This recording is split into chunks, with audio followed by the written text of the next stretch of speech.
Hey, what's going on, guys? Another day, another video. Today we're going to be talking about not a certain thing that's been going down worldwide and causing mass panic and canceling a bunch of things. No, we're not talking about that because, just even joking about it deranks your video and gets you, in the no-no spot with the yellow sign of death. But besides that, a couple of days ago, before this whole thing, blew out of proportion, there was a prototype that went on to the auction sites, the Nintendo, Sony, or the Sony PlayStation. That was up on auction. If you don't know what it is, basically back in the day, Nintendo and Sony came together and they made the Nintendo PlayStation, which was the precursor to the Sony PlayStation. Something went wrong in the partnership. Nintendo's like, okay, you know what, we're gonna do this, and Sony's like, nah, dude, you can't do that. And Nintendo's like, all right, fine, whatever, we'll find a different business partner. And they went to Philips, and well, the CDI became a thing. But regardless, this is not what we're gonna talk about. We're not talking about the Philips CDI. A prototype of this came onto the market recently, and it sold for, I believe, $360,000. Which, if you want to put into a car value, which let's see, you can get a McLaren 720S, a Lamborghini Huracan Evo Spider for around less than that. So, yeah. So, would you rather have that or a Lamborghini Huracan or a McLaren 720S? I'd probably take the Lambo simply because McLaren has issues with quality control, and they're not the easiest to get a hold of when it comes to fixing things, from what I've heard from owners. So in this case, I'm going for the Lambo power, baby. So it sold for 600, I mean not 600, 360, $360,000. And apparently this dude who put it on the auction site was apparently offered 1.2 million before, but he turned it down and instead going to auction. In hindsight, he should have taken that $1 million. You could have bought yourself a LaFerrari with that money or whatever, invested into real estate and properties, right? But yeah, that's just weird. Like, just getting $1 million from who? Also, it never says who bid that much for this. Obviously, a game collector out there probably, but yeah, the guy who won, I'm gonna butcher his name. His name is McLemore. I don't know how to say that. I'm just gonna go between those two. An LA native in his early 50s, a real estate and tech entrepreneur, notable for making Toys.com and Pets.com. By 1999, Amazon purchased an approximate 50% stake in Pets.com, which went on to exemplify the dot-com bubble when it IPO'd and subsequently went out of business in the year 2000. And it goes on to say how he's collected a bunch of video games, also a bunch of systems and stuff. And this guy's he's a thoroughbred collector. And the cool thing about this is that he's not going to just put it away in a cabin somewhere and, keep it with a laser system and stuff like that. No, it's not like a... He's not going to shove it away in a cabin and like, oh, look at this little thing I have right here. This is from the article I'm reading right now. I'm not looking to bury it in a closet somewhere. He wants to take his collection, which he estimates includes over 800 coin-operated machines and countless other smaller games, trade magazines, and original art, and build out a permanent museum. Where have I heard that before? Working his way toward the prospect, he's beginning to develop exhibitions with outside partners to display the items, including an upcoming run with the University of Southern California Pacific Asia Museum in spring and summer 2021, illustrating Asian influence on the video game industry. The Nintendo PlayStation will be included. Now, when it comes to Asian influence in the video game industry, I think there's no bigger player than Nintendo in that aspect. It's probably the top one when it comes to influences. But going back to the thing where they're talking about a museum, the dude has a lot of stuff, a lot of machines and stuff, a lot of video game consoles, arcade cabinets, those little like pony ride thingies, and like a space video game, one of the first ones or something. Computer Space from 1971. So this dude obviously has a huge collection, and I'm all for it. He should be making a museum if he wants to.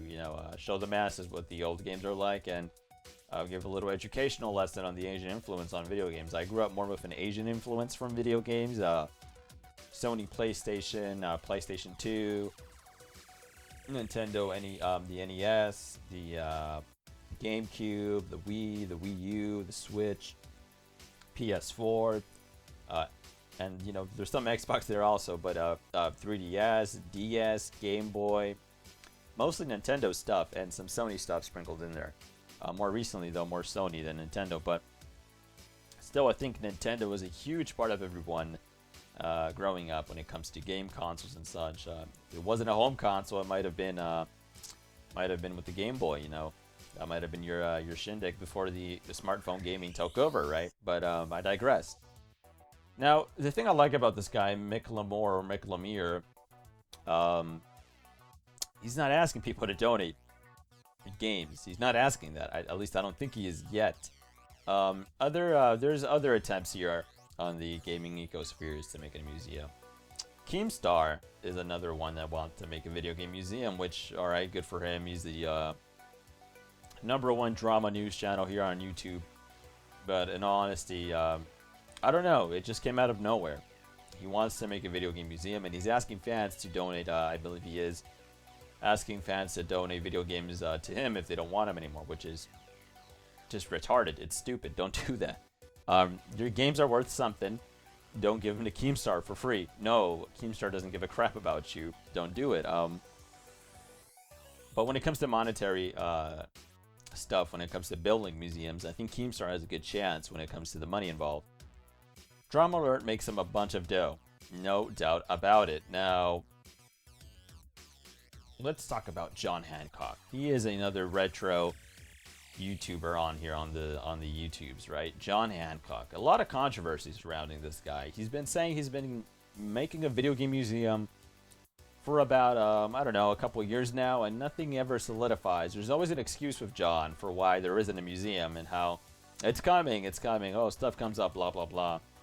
But you know, he'll never say, "Oh, stop sending me games." You know, I don't need any more games. No, on the contrary, he wants all the games he can get. And when it comes to a guy like that, he's just begging for video games always. I believe some of them call him e-beggars, I guess. It's just not a good look for John Hancock when he's still accepting all these donations for video games and stuff, and he has nothing to show for his quote-unquote invisible museum. And a lot of people have sent him stuff for the museum specifically. And when they go to ask John, hey, what's the status of the museum, they either get blocked or no response, which is terrible, terrible thing to do to your fans, John.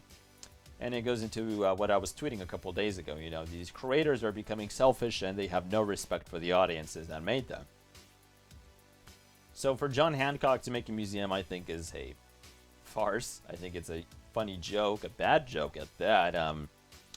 I don't really think he's going to make a museum. I really think he scammed a lot of people, but you know, that's just my 2 cents on it. Hopefully he comes out with a museum, but honestly, the dude does not make that much money as a teacher, and he has a family, so I really doubt he's going to be making that much money off a museum. If anything, the museum's going to make him go bankrupt, so yeah, not sure about that. And there was a funny troll comment around his channel, like, hey, why don't you donate your game to Keemstar, like all your game collections, right? Then you can help him, you know, build a greater museum for the greater good. And as you can imagine, no response from John Hancock. So when it comes down to it, this guy, Lemire, I have faith in him. He's going to do the right thing. Good on him for for buying the Sony PlayStation prototype. Keemstar, I don't know what the hell he's doing with that.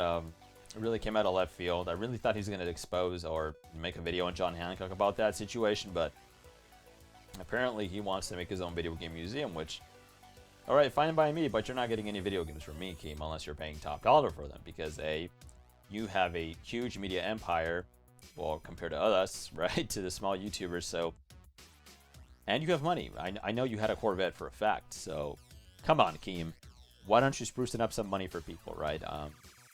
Now, in Keem's defense, I am now remembering, I think he did offer some people some offers for their video game museums, for their video game museums, which, in retrospect, is a good idea, right? Doesn't seem like a slimy e-beggar now, but when it comes to the tier list, it's Mick Lemire first, Keemstar second, although I was really random, I don't know why. Keem wants to make a museum. And third and foremost, John Hancock. John Hancock probably has the worst museum out of all of them. 1, because it doesn't exist. 2, he just doesn't have the financial pull to make a museum. He doesn't have it. 3, he treats his fans like shit. It's simple. He bans you for asking about the museum, and genuine criticism does not go answered. It goes unanswered, and he blocks you for it. So, yeah, John Hancock as a creator also just kind of bad in general. Really, I don't want to say toxic, but not a very positive environment to be a fan in. Stop making video game museums. For me, it's just a scam. I think people just want free video games and they're like, hey, send me your free shit. I want your free video games. Oh, ha, ha, ha. And then when it's all said and done, oh, well, you know, I couldn't make the museum because blah, blah, blah. But thanks for the video games. You guys are amazing. You guys are my fans. Blah, blah, blah. And they end up pocketing, like, I don't know, like $100,000 from you guys or something, right? Ladies and gentlemen, let me know what you think in the comment section down below. Do you think a video game museum is necessary in life? And who do you think will get it done first? Keemstar, John Hancock, or Mick Lemire? He's probably a chill guy, but I can't say his name at all. Or that guy. Who do you think is going to go for it first? I think the Mick Lemire fellow is going to go for it first. And if it isn't him, it's going to be Keemstar. But it ain't going to be John Hancock, that's for sure. Ladies and gentlemen, thank you for watching once again. And if you haven't seen my other videos, I recommend you do. Other video, I guess, my Blue G5 video, and don't forget to like and subscribe. I know a lot of you who are watching right now because I checked my metric system and stuff like that, my analytics. Y'all aren't subscribed. About 99% of you, or 97, aren't subscribed to my channel that are watching my videos. So hit that subscribe button. Don't be shy. Don't be shy. Don't be shy. As always, I will catch you pimps later. Peace out, everybody.